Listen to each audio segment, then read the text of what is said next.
Hey there. I just delivered my first speech on the international speaking circuit. I'm Belle from The Root Cause, and I have long been passionate about children's health, but have been looking, how do I break out of the Australian market and share my passion with more of the world? Now, I would never have had the courage or the know-how how to craft a 15-minute talk, which is what I want to do, a TED Talk, without the support of the amazing Laurie-Ann. I have just completed her incredible program, the In-Demand Signature Speech Program, and it gave me an amazing formula to create my signature speech, which I gave a little over a week ago, a full hour presentation speech. And then from that, I was able to customize it and turn it into my 15-minute TED Talk. So I just wanted to share, if you are someone who see that the next progression in your career is to actually do speaking, then the one place that you can go to get the support that you need to kickstart is the In-Demand Signature Speech Program, and you'll be ready to take on the speaking circuit as well. Laurie-Ann, thank you so much for everything that you have done for me, for helping me take that next level. Have you been wondering if speaking really is worth your time and effort? Have you been stopping yourself from even starting a live stream show or starting your own podcast or putting yourself out there? Well, I want to share some inspiration with you and a little bit more of my story so that hopefully that will help you start using your voice. So let's get on to the show. Are you a coach, consultant, or service provider who's frustrated with the growth of your business? You're in the right place. I'm your host, Laurie-Ann Murabito, and you're listening to Be in Demand, where I talk about how to leverage speaking opportunities to grow your business, get positioned as the expert, and monetize your expertise. Let's get on to the show.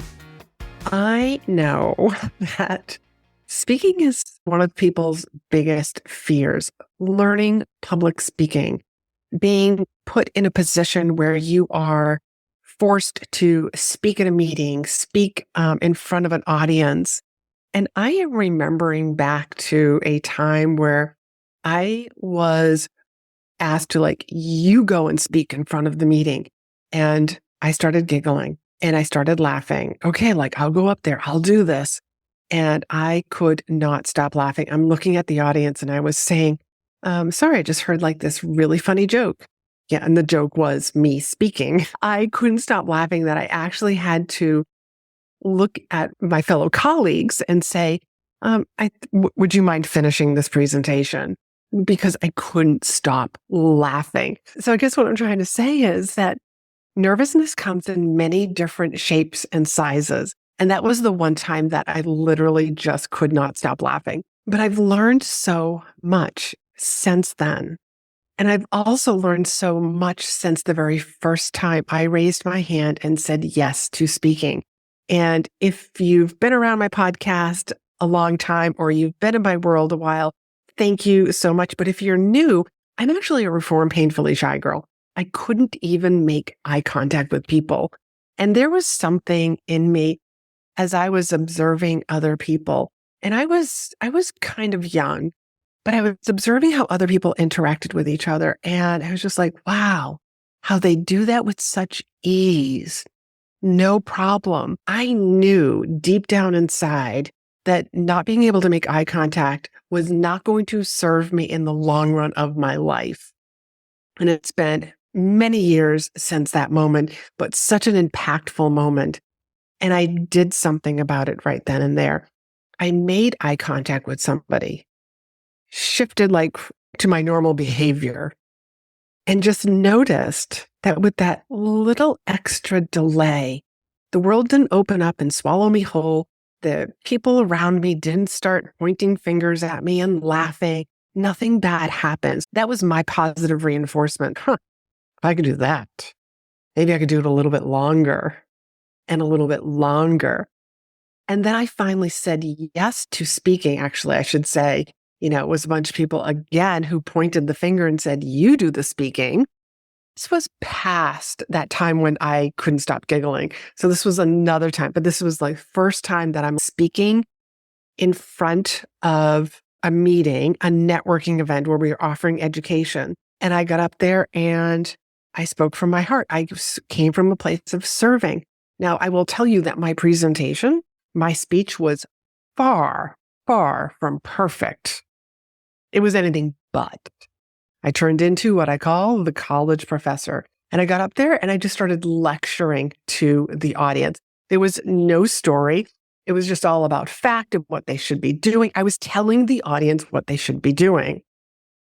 Nothing personal. I didn't do anything like I do today with my in-demand signature speech, methodology, which is you're taking your audience on an experience, grabbing their attention, giving them a reason why they should be listening to you. I mean, I didn't explain anything about who I was, what my background was, what gave me the right to be up there sharing this with them.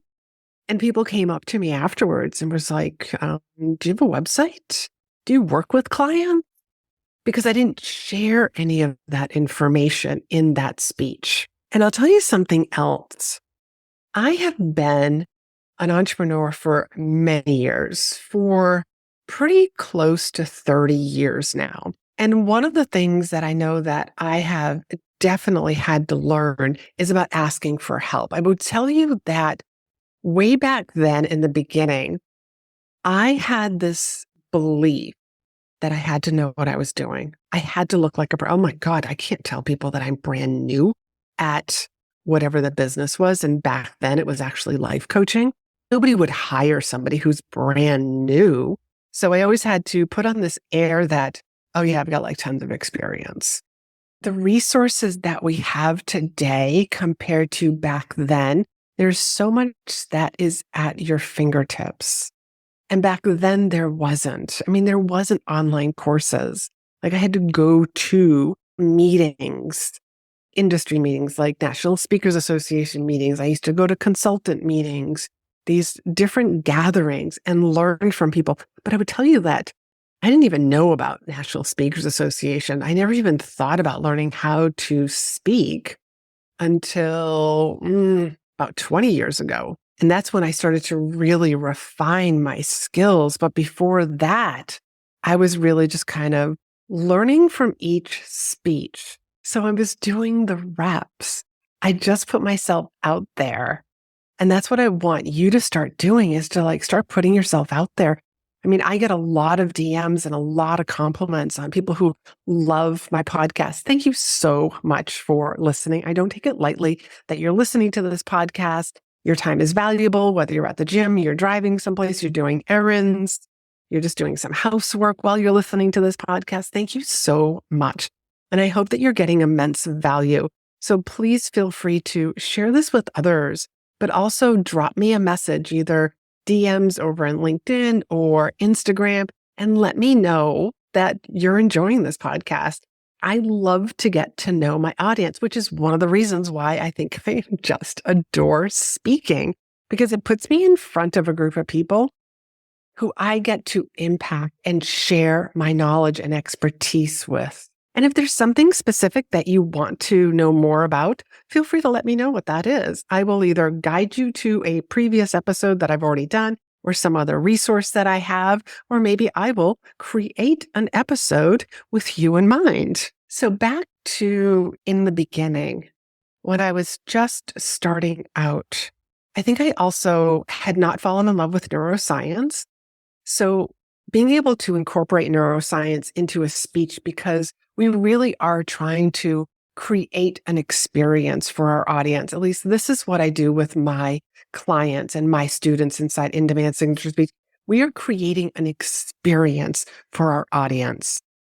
Without that experience, you are just any other speaker that is showing up virtually or in person for those meetings, masterminds, or different events.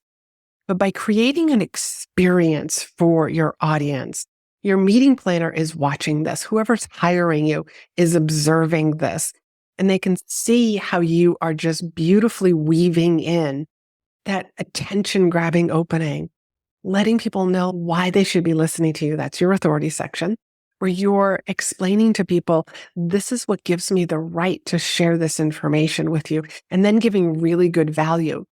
The reason why so many events you can't self-promote is because The value section within in-demand signature speech, that's about giving to the audience. It's about teaching them something. But too many times, different meetings or events or masterminds, the audience has had to sit through a pitch fest.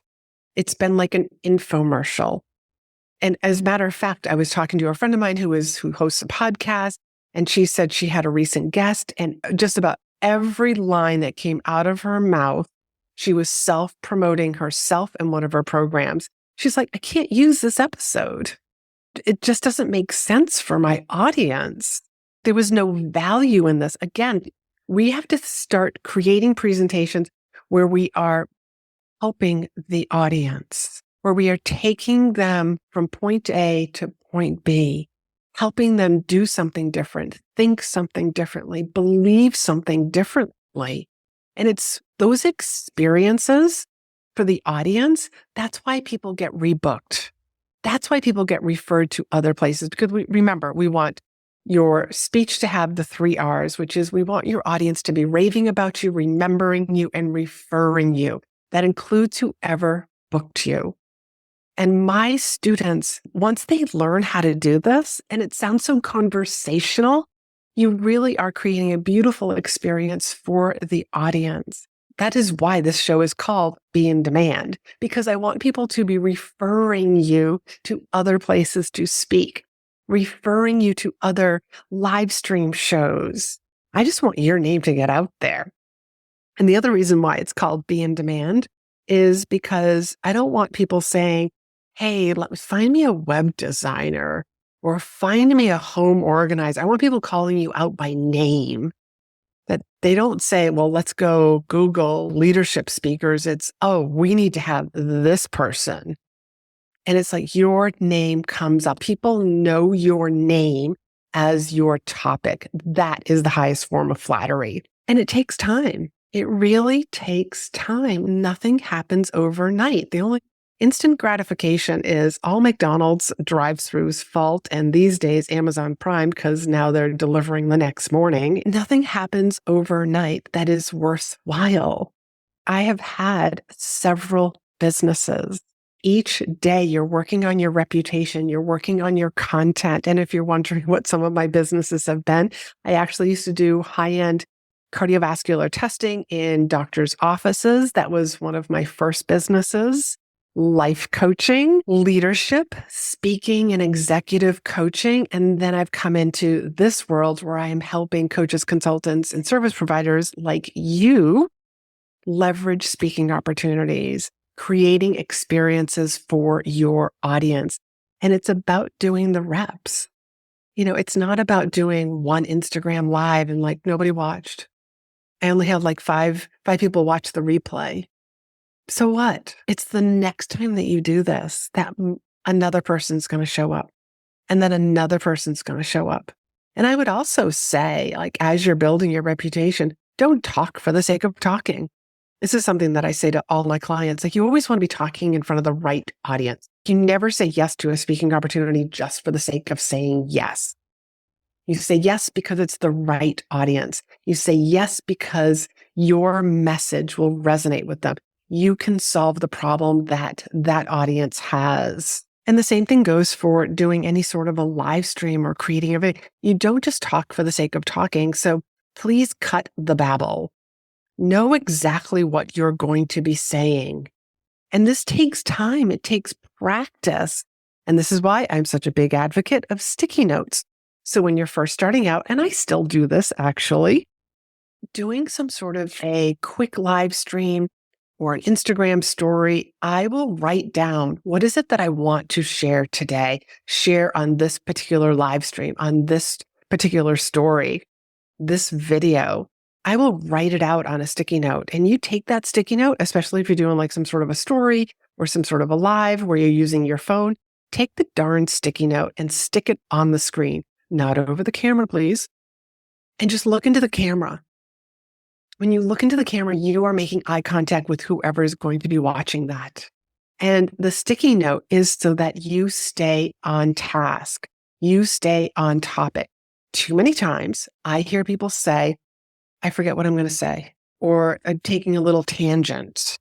Well, that's why the sticky note is so helpful, You know exactly what the point is or few points that you are going to be sharing with the audience. So write them down. And this is such a beautiful time. I mean, the fall is a beautiful time for putting yourself out there in front of meetings, conferences. There's so many meetings that happen on the monthly. And those are the people that you should be trying to get in front of.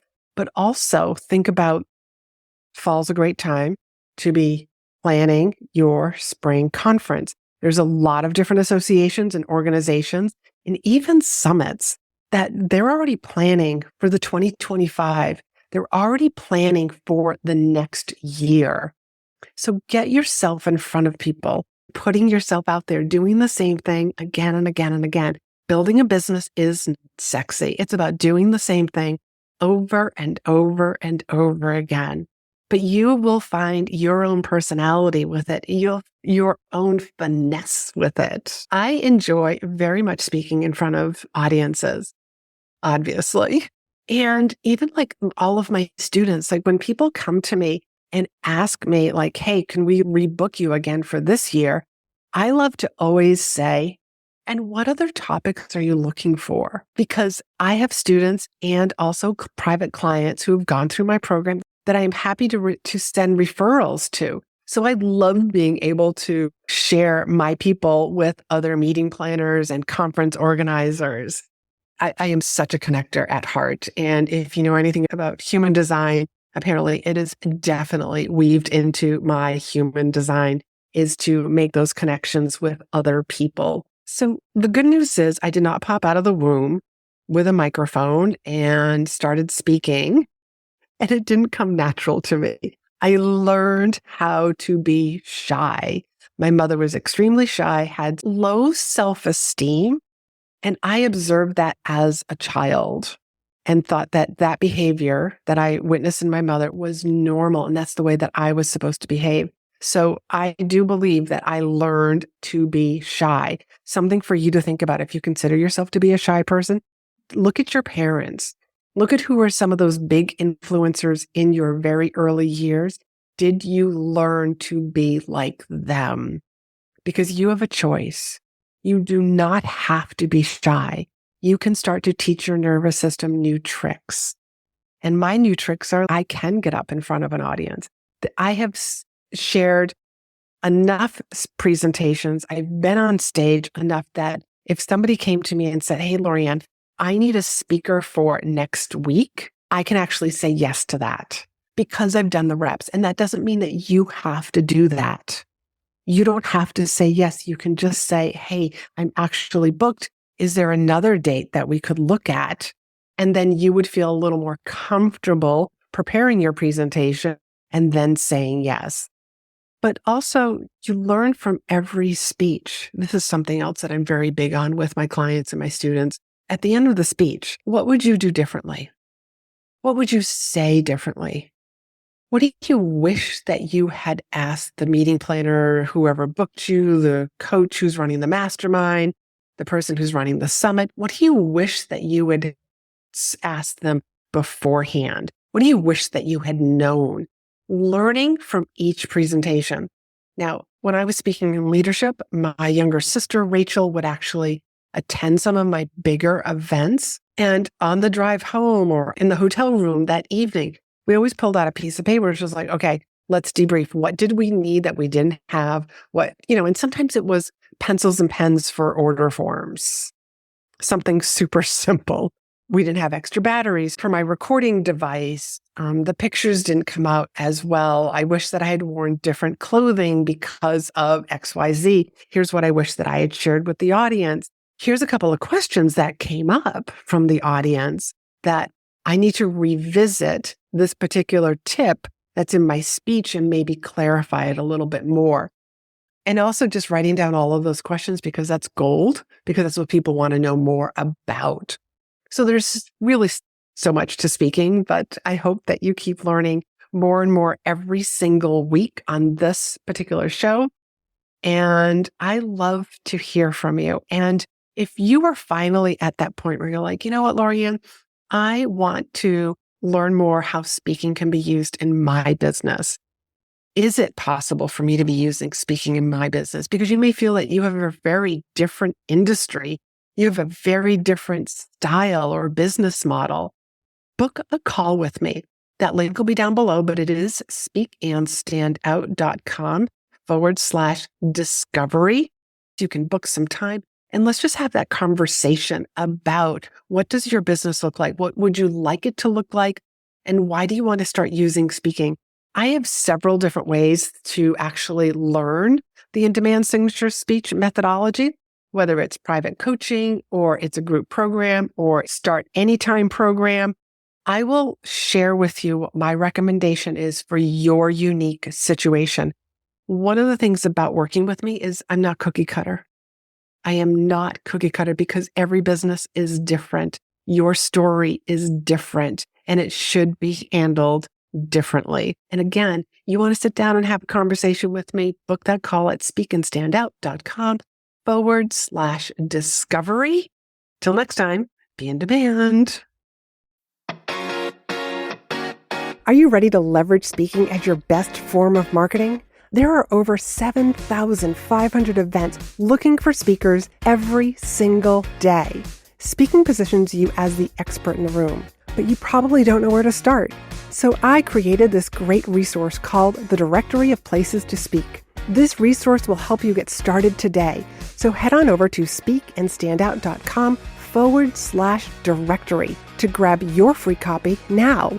Don't miss this opportunity to be the expert speaking to audiences filled with your ideal clients.